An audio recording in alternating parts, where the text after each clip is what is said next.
Hello दोस्तों।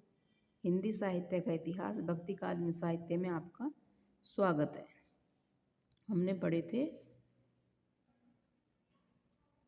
90% तक। रामानंद जी ने अपनी गुरु परंपरा का उल्लेख किस ग्रंथ में किया है? रामानंद जी ने अपनी गुरु परंपरा का उल्लेख श्री रामार्चन पद्धति में किया है।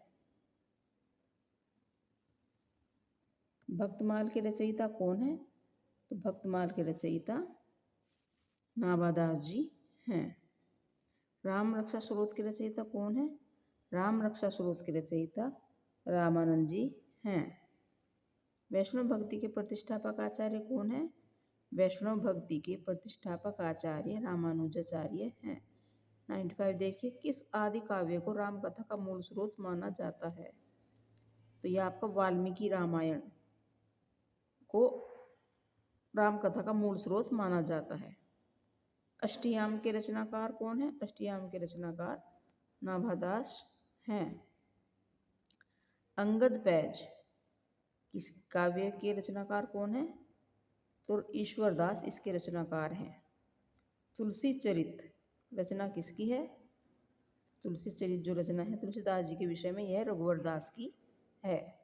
मूल गोसाई चरित के रचनाकार कौन है? तो इसके रचनाकार आपका बेनी माधव दास हैं। तुलसीदास जी के गुरु का क्या नाम था? नरहरिया दास। आचार्य शुक्ल ने तुलसी रचित ग्रंथों की संख्या मानी है, तो तुलसी के जो ग्रंथ हैं वो 12 माने हैं।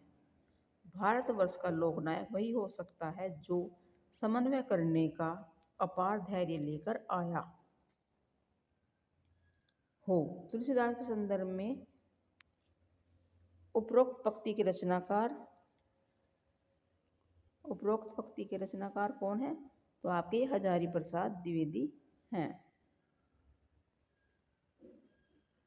भक्तमाल का रचनाकाल माना जाता है, तो ये भक्तमाल का रचनाकार 1596 माना जाता है।